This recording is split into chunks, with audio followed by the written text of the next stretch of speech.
নমস্কার বন্ধুরা, আমার আজকের রেসিপি পাকা আমের আইসক্রিম। এই রেসিপিটাই আজ আমি তোমাদের সঙ্গে শেয়ার করব।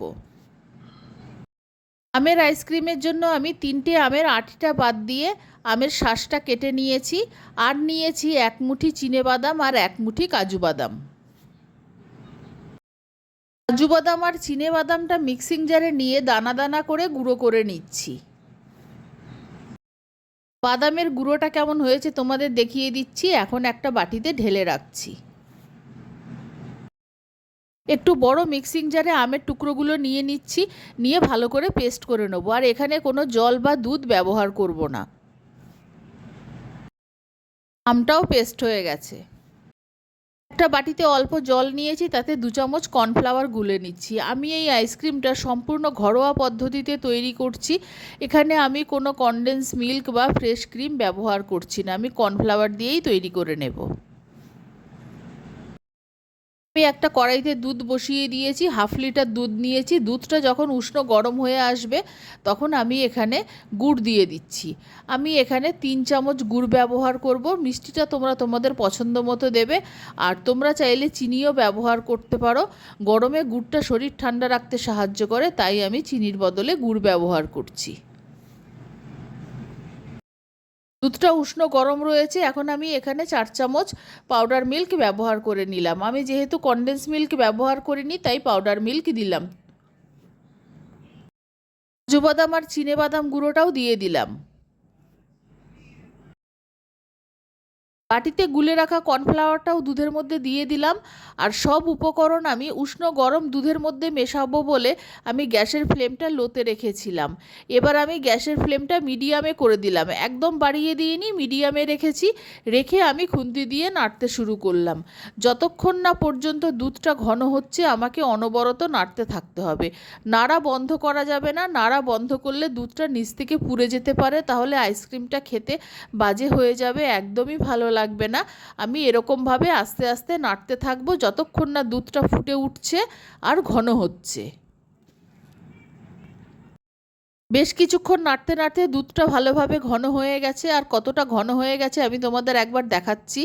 এরকম যখন ঘন হয়ে আসবে তখন দুধটা নামিয়ে নিতে হবে। দুধটা গ্যাসের ওপর থেকে নামিয়ে ফ্যানের নিচে নিয়ে চলে এসেছি। এবার যতক্ষণ না ঠান্ডা হবে আমি অপেক্ষা করব। দুধটা খুব ভালো মতো ঠান্ডা হয়ে গেছে। এবার আমের যে পেস্টটা তৈরি করে রেখেছিলাম সেটা আমি দুধের মধ্যে দিয়ে দিলাম।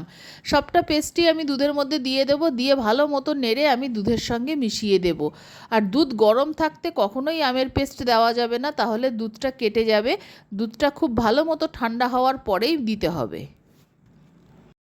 আম আর দুধ খুব ভালো মতো নাড়াচাড়া করে মিশিয়ে নিলাম। এই মিক্সিং জারে আম পেস্ট করেছিলাম, সেই মিক্সিং জারের মধ্যে কিছুটা আম আর দুধ আমি নিয়ে নেব। নিয়ে খুব ভালো মতো ব্লেন্ড করে নেব। ব্লেন্ডটা ভালো করে না করলে আইসক্রিমটা ভালো হবে না। আর একদম মিক্সিং জার ভর্তি করে আমি আম আর দুধ নেব না, অর্ধেকটা নেব আর অর্ধেকটা ফাঁকা রাখবো। না হলে মিক্সিং জার থেকে আম আর দুধ ছিটকে বাইরে বেরিয়ে আসতে পারে বা দুর্ঘটনা ঘটে যেতে পারে। তোমরা দেখে বুঝতে পারছো আমি কতটা নিয়েছি আর কতটা ফাঁকা রেখেছি। খুব ভালো করে ব্লেন্ড করে নেওয়ার পর আমার দুধটা আমি আইসক্রিম মোল্ডের মধ্যে দিয়ে দেব। এইভাবে সবকটা মোল্ড আমি ভর্তি করে দেব। আর তোমাদের কাছে আইসক্রিম মোল্ড না থাকলেও কোনো অসুবিধা নেই, ঢাকনাওয়ালা যে কোনো কন্টেনারে জমাতে পারো। আইসক্রিম মোল্ডের কাঠিগুলো এবার আমি দিয়ে দিচ্ছি। তোমরা কফির কাপেও জমাতে পারো বা প্লাস্টিকের যে ছোট ছোট গ্লাসগুলো পাওয়া যায় তার মধ্যেও জমাতে পারো, কোনো অসুবিধে নেই। আমি সব কাঠিগুলো লাগিয়ে দিলাম। বেঁচে যাওয়া আইসক্রিম ব্যাটারটা আমিও একটা কন্টেনারে নিয়ে নিলাম। এই কন্টেনারে নিয়ে নেওয়ার পর আমি এটাও ঢাকনা দিয়ে আটকে দেব। দুটো আইসক্রিম মোল্ড আর এই কন্টেনারটা আমি 8 থেকে 10 ঘন্টার জন্য ডিপ ফ্রিজে রেখে দিলাম। আইসক্রিমগুলো খুব ভালো মতো জমে গেছে। এবার আমি তোমাদের বের করে দেখাচ্ছি আইসক্রিমগুলো কেমন হয়েছে। এই গরমে বাচ্চা থেকে বড় সকলেই আইসক্রিম খেতে ভালোবাসে। আর ঘরে এইভাবে তৈরি করে নিলে অনেক কম খরচে অনেক স্বাস্থ্যকরভাবে আইসক্রিম ঘরে তৈরি করে নেওয়া যায়। আমার এই আইসক্রিম তৈরির রেসিপি ভালো লাগলে আমার চ্যানেলকে সাবস্ক্রাইব করার, লাইক করার, শেয়ার করার অনুরোধ রইল। আর আমার যারা নতুন বন্ধু হচ্ছে তাদেরও আমি আন্তরিক ধন্যবাদ জানাচ্ছি, আর যারা পুরনো বন্ধু তাদের পাশে থাকার জন্য অনেক অনেক ধন্যবাদ ও ভালোবাসা জানাচ্ছি।